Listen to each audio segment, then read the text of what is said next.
بلوچستان کے شہر لورالائی سے گدروشیا پوائنٹ کے نمائندہ ملک امانت حسین کاکزئی کی رپورٹ کے مطابق ڈپٹی کمشنر لورالائی میران بلوچ کا BSTI پروگرام کے منصوبوں کا تفصیلی دورہ ترقیاتی کاموں کا معائنہ کیا۔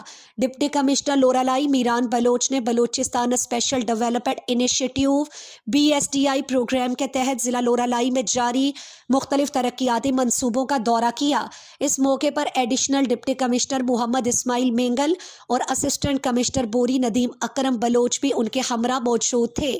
اس موقع پر انہوں نے متعلقہ محکموں کے افسران کے ہمراہ اسکیمات کی پیش رفت، معیار اور تکمیل کے مراحل کا جائزہ لیا۔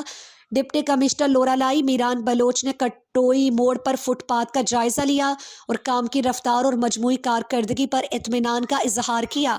انہوں نے ہدایات جاری کرتے ہوئے کہا کہ عوامی مفاد کے ان منصوبوں کو بروقت اور معیاری بنیادوں پر مکمل کیا جائے تاکہ علاقہ مکینوں کو سہولیات بروقت مل سکیں۔ اس موقع پر ڈپٹی کمشنر لورالائی میران بلوچ نے کہا کہ BSTI پروگرام کے تحت جاری تمام ترقیاتی منصوبوں کی سختی سے مانیٹرنگ کی جا رہی ہے اور عوامی فلاح کے کاموں میں کسی قسم کی غفلت برداشت نہیں کی جائے گی۔ انہوں نے امید ظاہر کی کہ ان منصوبوں کی تکمیل سے ضلع لورالائی میں بنیادی سہولیات کی فراہمی مزید بہتر ہوگی۔